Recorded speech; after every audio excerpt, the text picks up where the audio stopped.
All right, guys, so what do internal auditors do? Now, I work for one of the top 5 banks out there. I'm not going to put out the name, but I'm going to put up a list of the top 5 banks, and you can look me up on LinkedIn. My name is David Holiday with 2 L's. So that way you can see what bank I actually work for. Now, the role of an internal auditor specifically for a bank, and you could pretty much be an internal auditor at any company, right? Almost every company has an internal auditor. But what we do at the bank is we make sure that the controls and processes for all the lines of business are being done accordingly to the regulation. And for those of you who don't know what a control is, a control can really be anything, but essentially a control makes sure that something is getting done. So let's just say for the bank, you want to send out statements every quarter, right? Either for a credit card or whatever the case may be. The control might be a mechanism that makes sure that those statements go out timely every quarter. So again, it's just something that makes sure that things are being done according to the regulation. Now, specifically,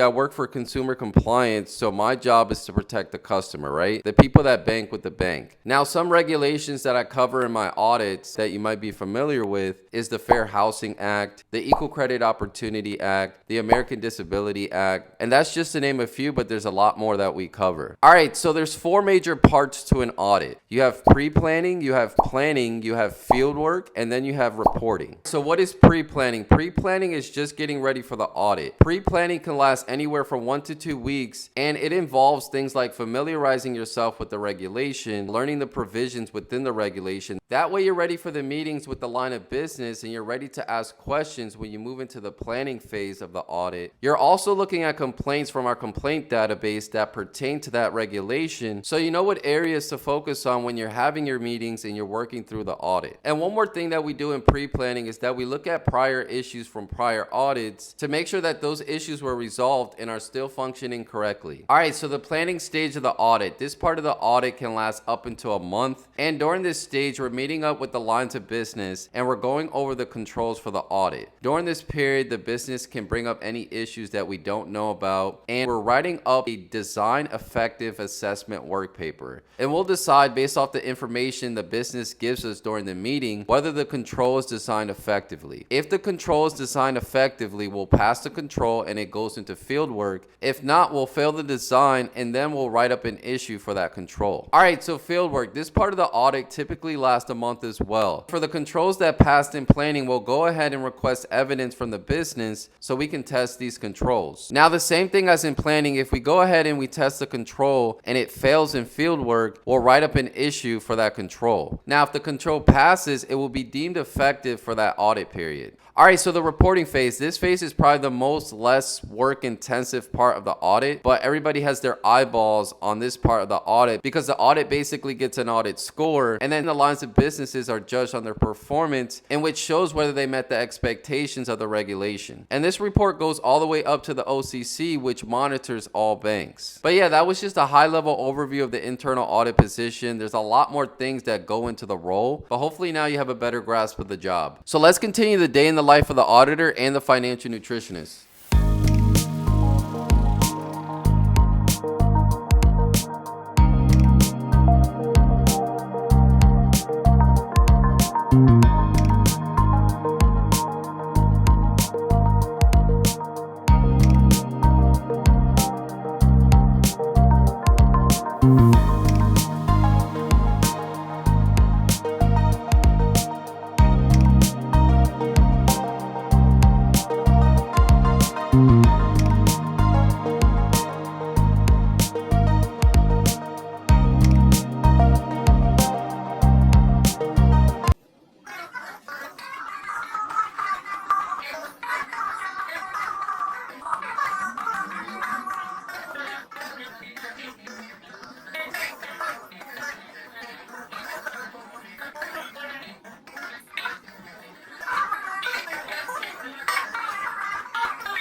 right, guys, so that's the day in the life of an internal auditor. My specific degree is in finance, as you see in the back, but you can get into this position if you have a business degree, I think a marketing degree, or an accounting degree. And the position pays pretty good as you get experience in the field. And as you've seen in the beginning of the video, it's a position that you can work from home, right? So that's a plus as well. Now, here's where the bonus comes in. After work, I'm a financial nutritionist. My YouTube channel is called Financial Nutrition, and after work, I'm shooting videos or I'm either editing. Basically, I drop 2 videos a week, Wednesday and Sunday, and then I almost drop a YouTube short every day, Monday through Friday and then Sunday. I might cut back on that, but right now I'm having fun with the YouTube shorts. Look forward to one almost every day, and if I do cut back on it, I'll let you guys know. But yeah, this is my channel, Financial Nutrition. I will be coming out with apparel maybe towards the end of the year, but we'll see, right? I'll let you guys know. But yeah, if you liked the video, please like, comment, and subscribe. And if you have any specific questions on the internal audit position, leave a comment below and I'll do my best to answer it for you. See you in the next one.